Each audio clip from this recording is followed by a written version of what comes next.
On this Black Friday edition of Phinside The NFL, we got a lot to cover as the Dolphins got a Week 13 matchup with the New Orleans Saints. On top of that, you got to ask yourself, with Austin Jackson returning, are the Miami Dolphins going to get away from something that's been working really well for them, or are they going to add a new wrinkle to that look? We will discuss that. Plus, we will talk about the latest report involving Mike McDaniel's current coaching seat.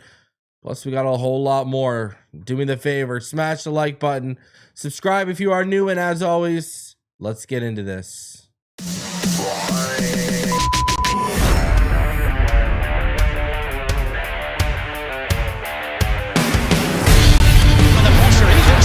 Loses the football. Touchdown! Got it! You have got to be kidding me. Jalen Waddle has a Dolphin touchdown. And he will score! Field down the near side, man open. Touchdown!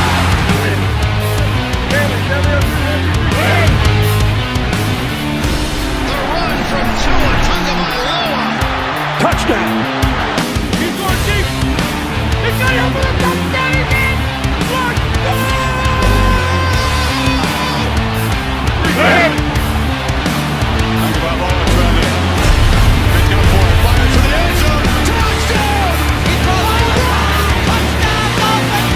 Beautiful day to be a Dolphin fan. Let's go!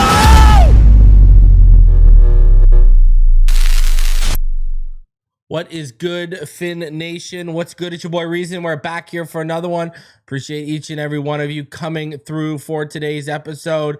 Man, I hope all of you had a happy Thanksgiving. Shout out to everyone in the chat. Aladino Mass, Kevin Williams, Scorpion King, Big Uli, Jason Keck, Robert Thomason, Super V, the Mad Greek, and I gotta shout out his first Thanksgiving as a father, the homie Austin. What's up, homie? How you doing?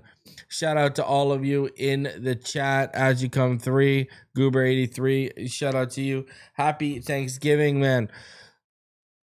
Listen, that is my Thanksgiving is one of my favorite holidays because, man, I'm sorry. I love the turkey feast. You know, my mother makes some cheesy scallop potatoes that are out of this world. I love stuff like I love Thanksgiving, man. But on top of that, we got a lot to be thankful for. Just the fact that, hey, it's another day. You're still here. You're breathing. You're taking it in. So a lot to be thankful for. Not so much as a Dolphin fan, but a lot to be thankful for in general. Shout out to Jeff Stoudemire too. So, man, and we got some decent football. Something finally broke the Dolphins' way. The Chiefs lost, right? 31-28, which how often do you see Patrick Mahomes throw 4 touchdowns and the Chiefs lose a game? You know what's crazy? The Chiefs, they're 1-5 in 3-point games this year. They lost to the Eagles by 3 points. They lost to the Jags by 3 points. They lost to the Bills, 3 points. They lost to the Broncos, 3 points. They just lost to the Cowboys by 3 points. And thank God they came back against the Colts and they happened to win that game by 3 points. So they're like not good. And you know what's crazy? What's like even crazier is if the Colts would have handled their business with that 21-point lead, the Chiefs would have one more win than the Dolphins right now. So, kind of crazy. Kind of crazy. I still listen. I still don't like the Dolphins shot. I'll say this again. You know, like the Chargers, the Jags have a really easy schedule remaining. The Bills, I mean, are you gonna ever count out Josh Allen? And on top of that, the Chargers, they got the hardest schedule of those three in a wild card position, but they've got the divisional tiebreaker and the head-to-head tiebreaker over us. I don't got a ton of hope for the playoffs in the Miami Dolphins. I don't. But hey, I guess stranger things have happened, right? That Ravens game, Lamar Jackson just does not look like the last 3 or 4 weeks. He has not looked on point. He has not looked good at all, really, I've thought. So, but Joe Burrow coming back, throwing 2 touchdowns, leading them to a big time win. Today's game at 3:00, the Eagles and the Bears.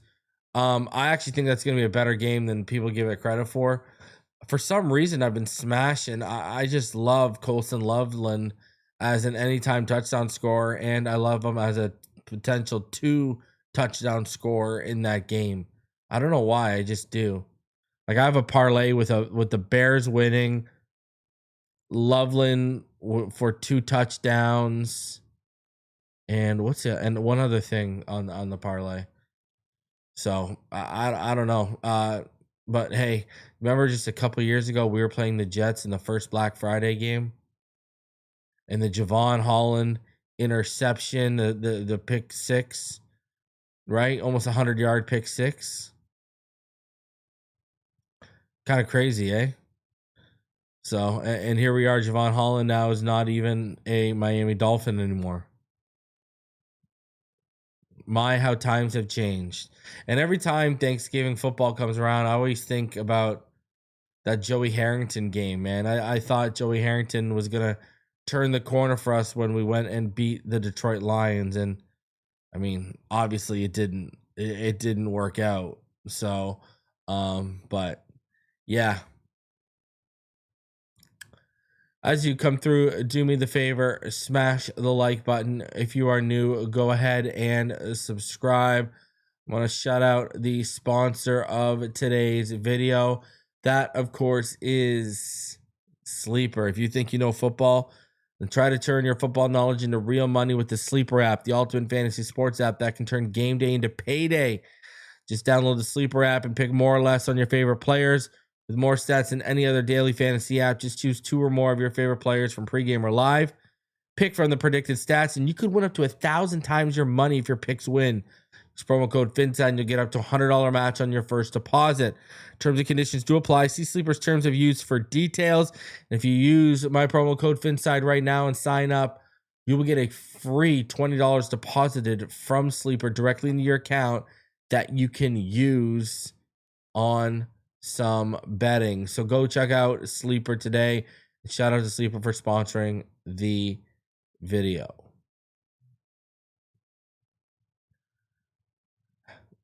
Robert says he'll always think of Leon Lett. Yeah. I think that's what a lot of I saw that mentioned a lot. I think that's what a lot of Dolphin fans. I think though the reason why that Joey Harrington one sticks out for me is I remember just going to my buddy's house and watching that game, and yeah, but I know everyone's gonna remember the Thanksgiving blunder by Leon Lett, right? So from '93, but yeah, I mean I was 8 at that time too. So,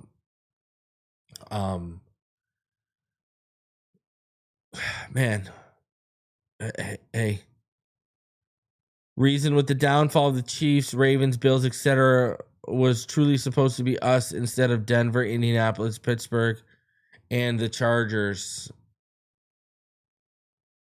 I mean, the Patriots are reaping the benefit. It looks like we were 2 years too early, right? 2023, the Bills weren't ready to fold. Now, 2025, the cracks are showing in the foundation, and it's lined up perfectly for the Patriots in their rebuild. They got the quarterback right, they've got the coach right, and here we go. For us old timers, we think of the 5 touchdowns from Greasy in St. Louis.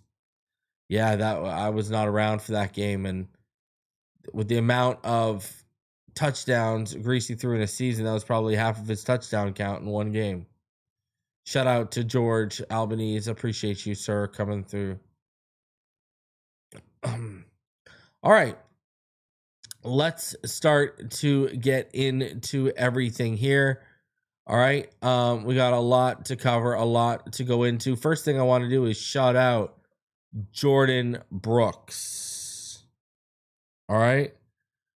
If you haven't seen it, Jordyn Brooks right now, he's leading the NFL in tackles with 125 tackles.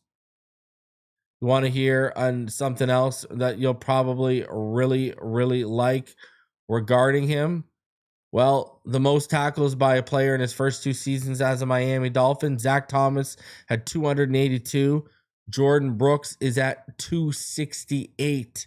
And remember, we still have 6 games remaining. So Jordyn Brooks is going to pass Zach Thomas as having the most tackles by a player in his first 2 seasons with the Miami Dolphins.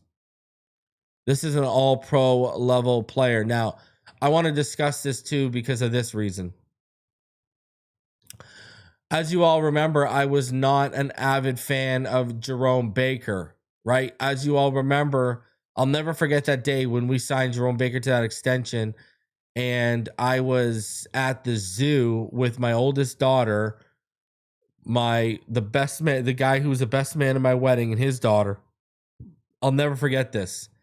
And I remember tweeting out my displeasure. With that signing. And I remember the backlash I got. All the people that came through and were just off their rocker comparing him to Fred Warner, comparing him to what's his face? Shaq Leonard. I was just like, this is wild. And it was a lot of people you could tell that didn't really know ball. They were casual watchers. And it really showed something too of how many casual watchers are just really on social media and just wilding out and just loving on a player because he loved his mama and all those different clips. And they're 2 totally different players. Like, I bring that Jerome Baker stuff up to say this. Now do you see why I wanted a legitimate linebacker? Look at the difference in Jordyn Brooks and Jerome Baker. Jerome Baker would have 120 tackles in a year, and 100 of them would be 5+ yards beyond the line of scrimmage. Right? Because the blocker would get off of Jerome because he'd already done his job. Look at Jordyn Brooks. He's already got 128 tackles on the season. All right. 125 tackles on the season. But he's everywhere. You feel his impact in the run game. You feel his impact in the passing game. You feel Jordyn Brooks' impact. Jerome Baker, you only really felt an impact if he created a turnover. Remember, I used to joke, Jerome Baker's best asset was his pursuit ability. Right? Because once those people got 4 or 5 yards behind the line of scrimmage, he was a good enough athlete that he could catch up to those guys and make the tackle. That was why you'd rack up the tackles. As much as I talk about Devon Achane, I've been adamant, Devon Achane needs a 4-year, $60 million or a 5-year, $75 million. 40 or 50, depending on the term, guaranteed. Jordyn Brooks and Aaron Brewer too, but Jordyn Brooks needs to be at the top of the list of priorities when the offseason hits to get an extension done with.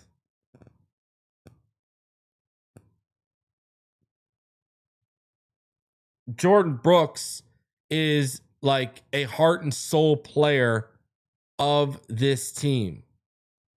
And you know what's funny? Look at this. Remember, we actually technically swapped Jordyn Brooks and Jerome Baker.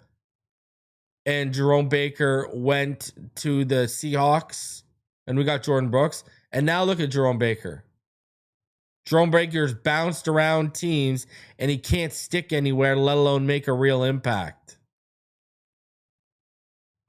Goes to tell you, this fan base was very, very much so overrating a player like Jerome Baker. And I was saying this years ago. But Jordyn Brooks, shout out to Jordyn Brooks. That man needs to be paid. That man needs to be taken care of. Achane, Brooks, Brewer need to be at the top of the priority list. A couple days ago, Dan Graziano and Jeremy Fowler came out with their Week 13 buzz. All right. It was actually the 26th, I believe it came out. There's an excerpt from it regarding Mike McDaniel. I want to talk about that with each and every one of you. So this is from Dan Graziano's portion in the buzz. And he said, there's going to be head coach hot seat talk in a lot of places over the final month. People are watching places like Cincinnati, Vegas, and Atlanta for potential changes once the season is over if things don't start to look better. People are also watching Miami, where the Dolphins started 1-6 and have already fired general manager Chris Grier. But the Dolphins are 3-1 since that 1-6 start, and the players there clearly haven't given up on Mike McDaniel. With winnable games against the Saints, Jets, Steelers, and Bengals over the next 4 weeks, the Dolphins could potentially salvage something of this season and potentially save Mike McDaniel's job. There's a strong sense from people I've talked to that the team owner, Steve Ross, likes and believes in McDaniel and would like to see him succeed. It could come down to the way the Dolphins finish the season and the decision about who the next GM is in Miami. But it is not out of the question that McDaniel continues to coach the Dolphins in 2026.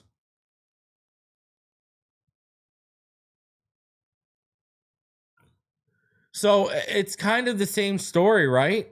Like, it's what how strong is this team going to finish? It's the same thing we were hearing with other people like, Tom Pelissero and stuff like that, where they would continuously talk about, is the team going to quit on Mike McDaniel? Ian Rappaport would always talk about that. Is the team going to quit on him? Blah, blah, blah, blah, blah. Right? And this is kind of what we just continue to hear. This is that, just how does this season play out? But the new wrinkle we did hear thrown in there is it also depends on the new GM. Now, what's interesting to me is there's a lot of talk about Mike McDaniel staying, but there's not a lot of rumblings about Champ Kelly just staying in the position he's currently holding as an interim general manager and taking it over full time. So, listen, I've already given you my thoughts. I feel like they're just going to have it's going to be a collaborative effort between Brandon Shough and Champ Kelly, and Champ Kelly's going to stay there because he's already willing to collaborate with Shough, Ross, Garfinkel, McDaniel. And then I think they're going to give McDaniel another year. So I think it's kind of a foregone conclusion, but by beating heart, this gives me a little hope that they are going to go through the due process. Because there are a lot of people out in this GM cycle, like Ed Dodds, Ray Agnew, Andy Weidel, et cetera, that are worth, John Eric Sullivan, that are worth taking the time out to do your due diligence on and to do a thorough search and fulfill the due process of completing interviews and such for the position. Like I've said, if Champ Kelly gets the position because he's the best man for the job after you've interviewed everyone, then so be it. Okay, that's fine. But nothing should be handed to him, nothing should be handed to anyone, especially a general manager position.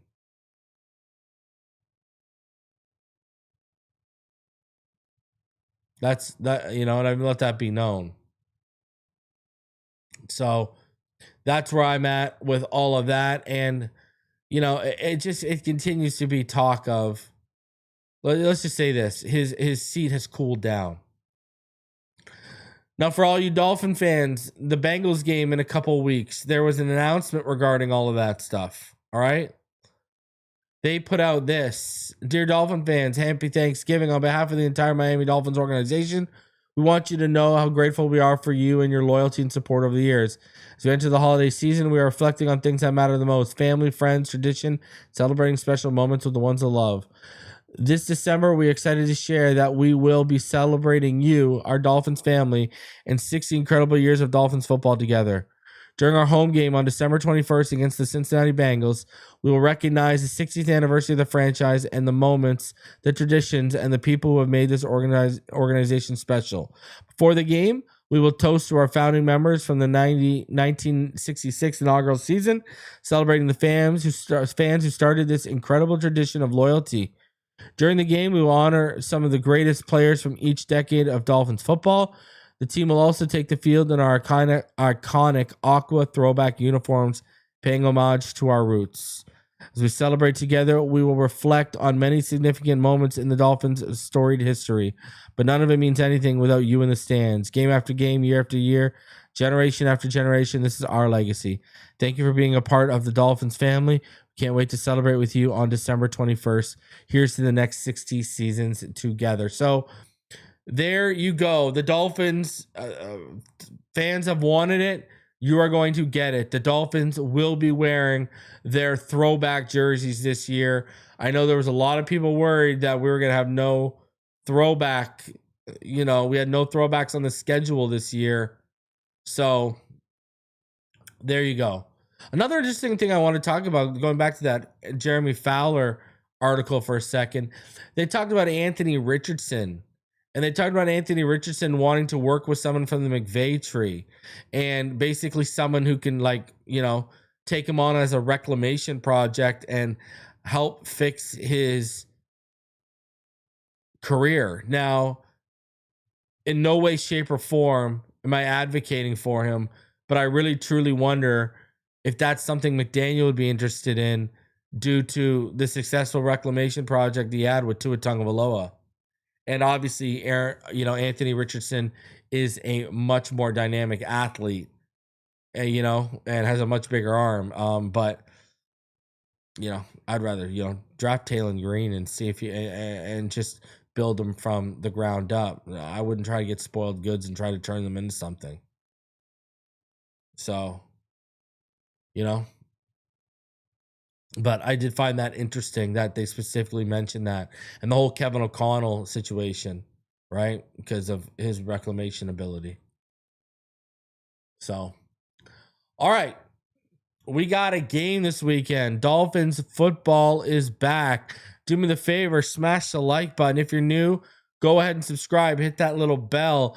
If you're a Patreon or channel member, I have a recent update from the past week regarding what I'm hearing on McDaniel's future, what I've heard about Champ Kelly and the early impressions on him.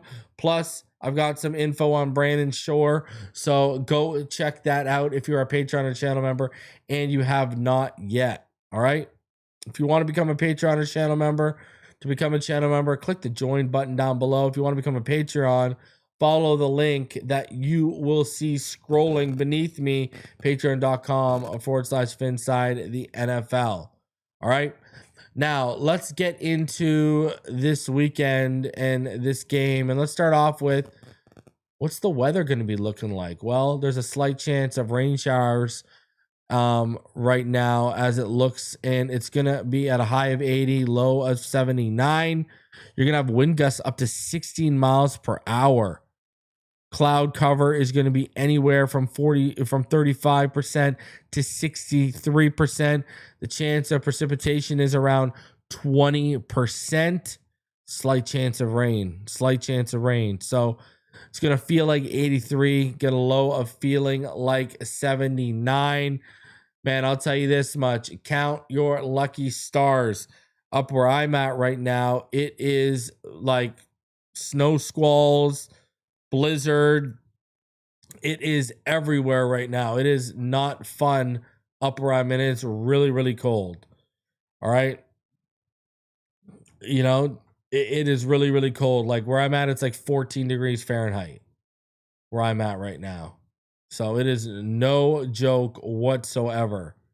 So enjoy the weather. I can't wait to be down there in a couple weeks for that Bengals game, especially now, right? Now that I know the Throwbacks are going to be in there. Ooh, man, I hope that game stays in prime time. Prime time, under the lights. That's going to be a beautiful thing in those jerseys. Let me tell you that. So just be prepared pack your ponchos just in case. Now, injury report for this week. This is what we are looking at with the injury report. All right. Here is your injury report. The Dolphins, Brewer is limited. Rasul Douglas is limited. Austin Jackson limited. Benito Jones limited. Darren Waller limited. Full participants were Chubb, Eskridge, Judon, Melifanu, and Jalen Waddle. Alvin Kamara and Chris Olave did not practice on Thursday. Devin Neal, who looks like he's going to be a starting running back, was limited. Talise Fuaga was a full participant. Now, Mike McDaniel did provide some updates today. All right. He said Darren Waller is possibly in play for activation. He said if there's not a setback, he is feeling optimistic.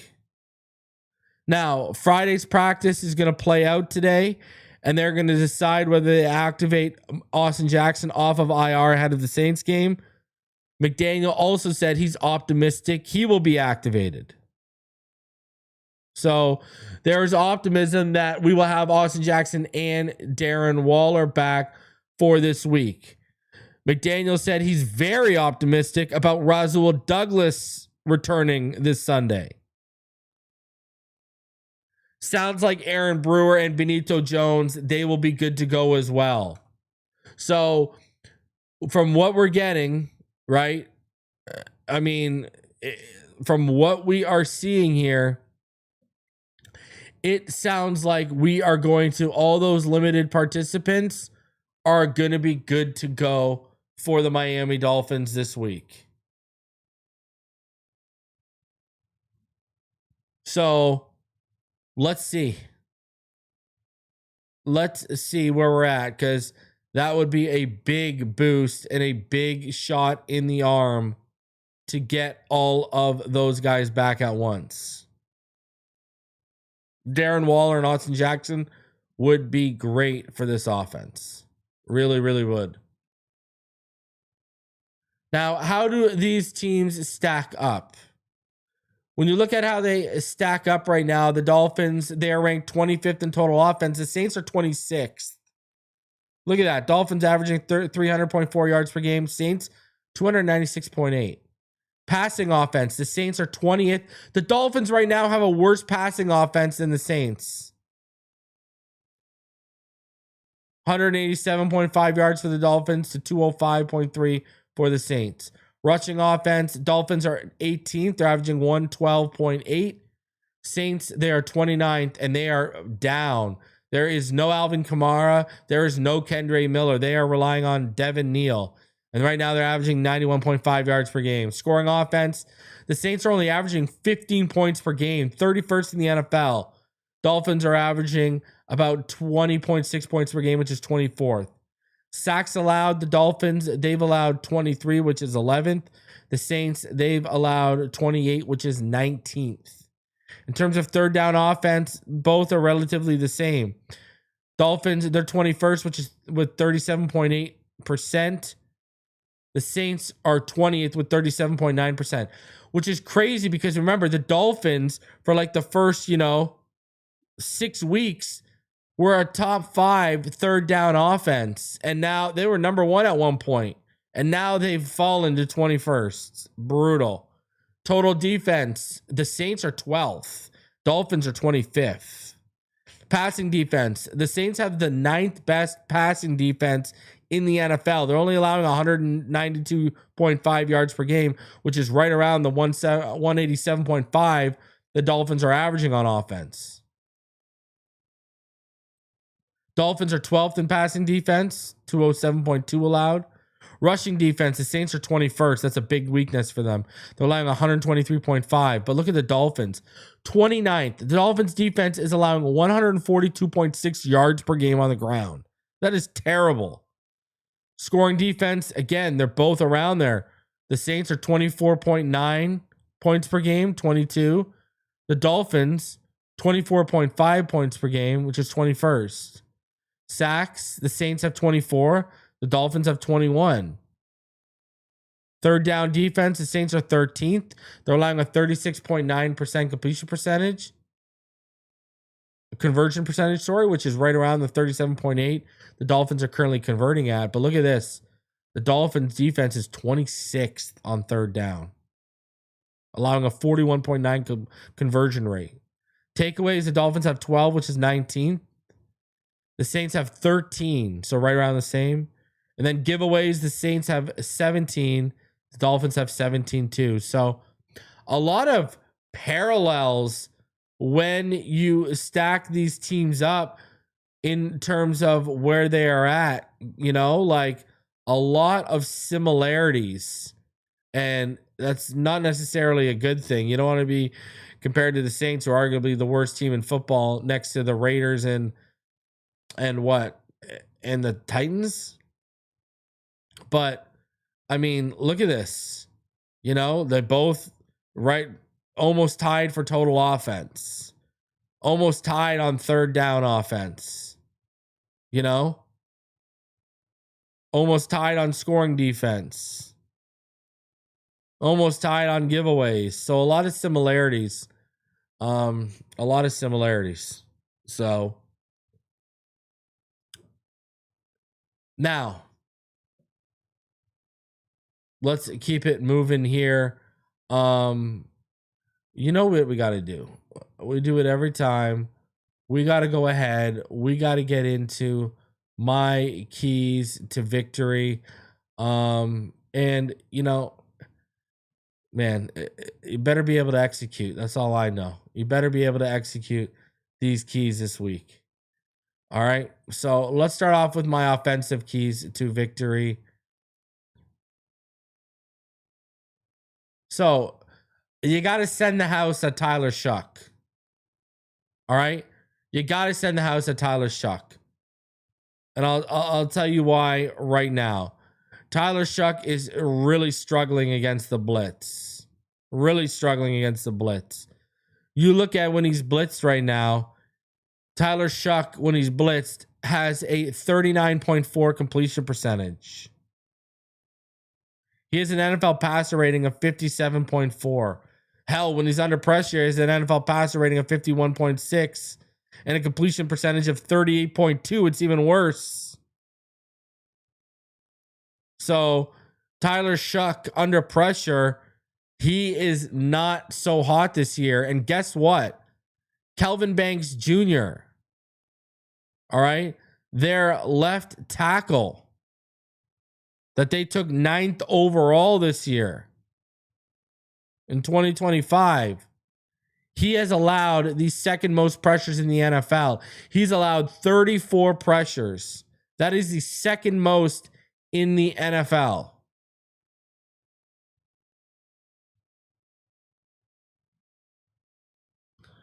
Fuaga, who's starting at right tackle, he has allowed 22, I think? Which, yeah, that's not great either. They're allowing pressures. So the offensive line can't handle the pressures right now, especially off that left side. You got to expose that left side. So you got to send the house at Shough. Shough himself can't handle pressure, and the left side of the line cannot handle pressure right now. Number 2, don't be the defense Devin Neal breaks out against. I mean, we saw this. We went through this. All right? We watched you guys allow a breakout against the against Rico Dowdle. Right? Like, we all remember what happened with Rico Dowdle. You allowed the breakout to happen again. Don't allow this to happen now. Right? I mean, I ain't trying to see that. But you allowed Rico Dowdle to come out here and light you up for 23 carries, 206 yards, and a touchdown. Do not allow Devin Neal to have his breakout game. Now, Devin Neal, when he has been playing this year, he has played in 7 games. He's only got 17 carries. He's averaging about 3.6 yards per game. Devin Neal rushing the football has not hit pay dirt. Now, where he has been really deadly, Devin Neal, is actually catching the football. He's got 12 receptions on 14 targets for 64 yards. So he's actually been really effective catching the football. So you got to be wary of Devin Neal. And then number 3 for me is defend the seams in the middle of the field against Juwan Johnson. Listen, they've traded Rashid Shaheed. Chris Olave might not even be playing. Brandon Cooks isn't there anymore. Alvin Kamara is probably not playing. Juwan Johnson, I mean, you're talking about a player right now who's their second leading receiver, 537 yards, and he's got 3 touchdowns to boost.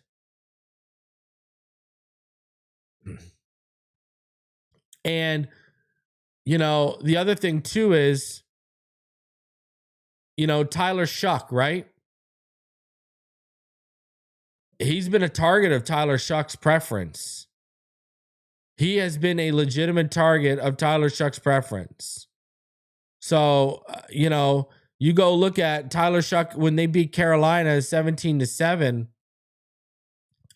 you know, 92 yards on 4 receptions and a touchdown. So 6 receptions for 46 yards last week. Tyler Shough likes throwing the ball to Juwan Johnson, and Juwan Johnson, by default, is probably going to be their best weapon. And we've struggled handling tight ends this year. There is simply no doubt about that at all. We have struggled against tight ends this year. I mean, go look at what the Ravens did to us with their tight ends, right?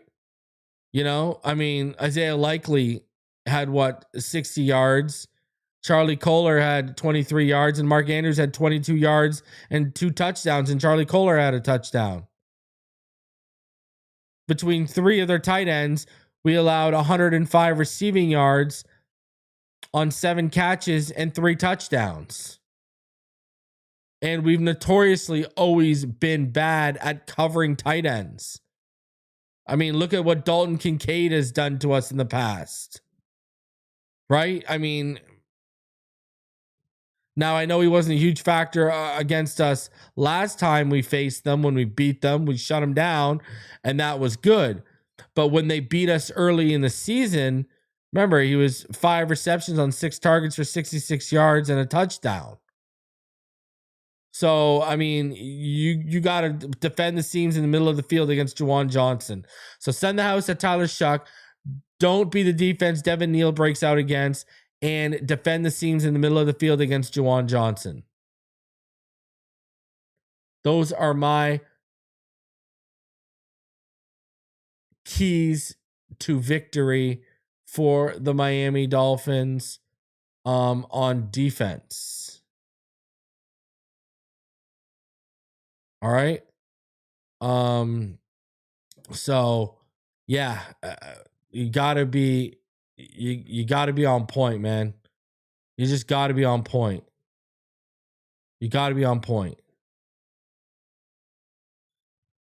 And then my keys to victory for defense here. For me, it's gotta be sorry, those are my keys to defense. Sorry, I apologize.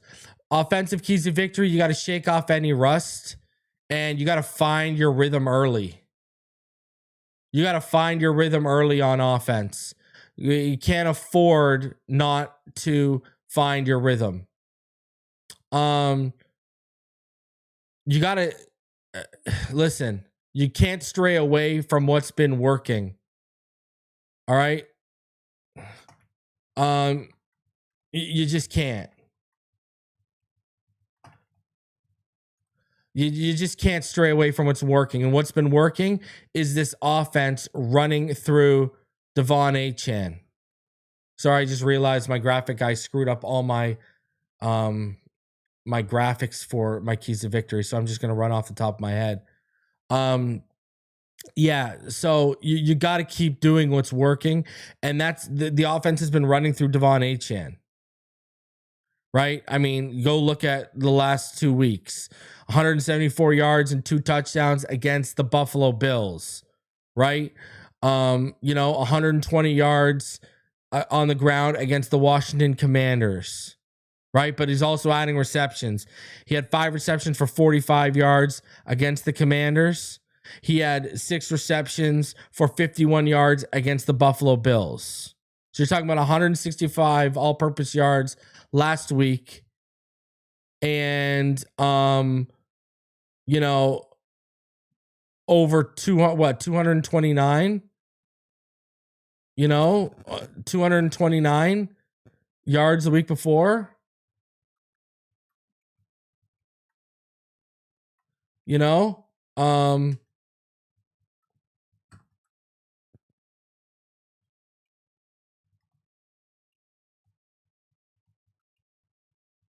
So, you just got to keep going with what's working. What's been working has been Devon Achane. That's what's been working, has been Devon Achane. Now, let's get into the big thing here. Austin Jackson. All right. Austin Jackson. This is a big one for me. Don't stray away from what's been working.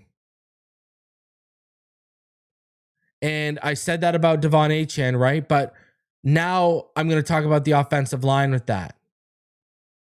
Will Austin Jackson improve, or will he hinder the offensive line for the Miami Dolphins? And why I'm saying that is this. All right?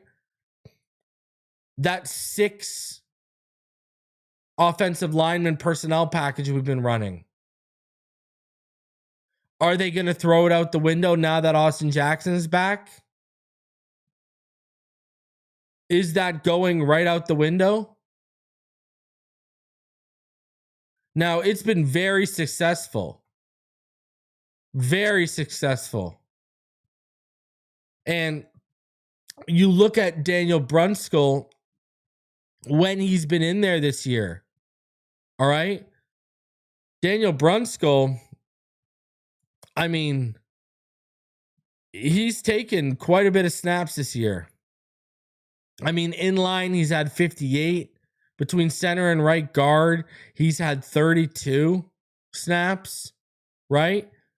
And when you look at his blocking, I mean, he's been pretty much lights out. I mean, you look at his PFF grades. I mean, the last 3 games at Baltimore, Buffalo, 73.7, 70.3, 76.2 in terms of PFF grades. Like, that's really good. That's fantastic. That's fantastic stuff. And are you going to get away from that? That's what you got to ask yourself. Are you going to get away from that? And that's what worries me the most about, because, I mean, we've seen it before. We've seen them in games stray away from things that are working. Regularly. Right? Regularly, we've seen that. So I think I've got, all the right to be a little bit worried about whether they are going to actually get it done. Right? Like, I think I've got all the right to worry. So, I mean, you got to shake off any rust and find your rhythm early on offense. Will Austin Jackson improve or hinder the offensive line? And don't stray away from what's been working. The offense runs through Achane. And Daniel Brunskill, and here's the other thing too. Or are they going to throw the wrinkle? Is Daniel Brunskill going to be out as the 6th offensive lineman? And now Larry Borom is going to be this 6th offensive lineman. Is that the new wrinkle we see? Brunskill out, Borom in? Or do they ditch it altogether? I really hope they don't ditch it, because Cole Strange is going to need help. Jonas Avayanaya, you're getting healthy. You're going to be able to send him some help. So shake off any rust and find your rhythm early. Will Austin Jackson improve or hinder the offensive line, specifically with that 6th offensive lineman package? Or will they just replace Borom for Brunskill? And don't stray away from what's been working. The offense runs through Achane. And in case you guys forgot, my defensive ones were send the house at Tyler Shough, don't be the defense Devin Neal breaks out against, and defend the seams in the middle of the field against Juwan Johnson. So those are my keys to victory for the Miami Dolphins in Week 13. Now, what is my matchup to watch? It's simply the Dolphins defense against Tyler Shough. I mean, you make this guy's life a living hell, and you're going to win this game. You're going to win this game.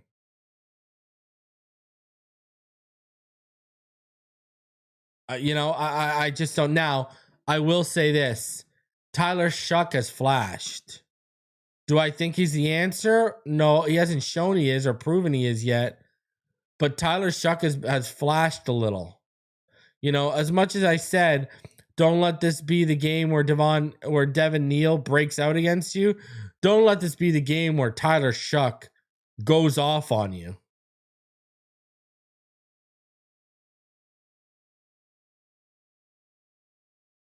So, I think this could be a game where he doesn't handle pressure well. The left side is compromised. Kelvin Banks is a pressure machine. This could be a game where you get 3 or 4 sacks and or more and force some turnovers from this guy if you get your pressure rates up. You can see a lot of 3 and outs. Listen, you're coming off the bye. You're at home. You're against this team. No excuses. Handle your business. So now, where do I stand in terms of a score prediction for this game? We went over the numbers, and both teams, right? Both teams, they're both allowing. I mean, the Saints are allowing 24.9 points per game. The Dolphins are allowing 24.5 points per game. Now, under Tyler Shough in the last few weeks, okay, they've scored the Saints. I mean, by they, obviously. But when you look at the Saints and what they've done with Tyler Shough at the helm specifically, I mean, they scored 10 points against Atlanta, 17 points against Carolina. They scored 10 points against the Rams and 3 points against the Tampa Bay Bucks. So they've actually only scored, when you do the math, right? They've scored 40 points in 4 starts for Tyler Shough. So, I think we're going to beat them. So I'm going to take the Dolphins 23-2. I'm going to take the Dolphins 23-10. I don't think they're going to put up very many points against us. There's no Kamara. Olave might be out. Unless Juwan Johnson has an absolute day against us, it's going to be probably hard for them to come by points. So we'll see. Guys, do me the favor, smash the like button, subscribe if you are new. Enjoy your Black Friday football. I am going to be live on Sunday for the Saints-Dolphins game. We'll be live reacting, so make sure you catch me then. Until then, you already know what time it is. Fins up all day, every day. I will catch each and every one of you on the next one. I appreciate y'all. Love y'all. And I'm thankful for each and every one of y'all. See y'all. Have a fantastic rest of your day, evening, night, morning, whenever you're watching this.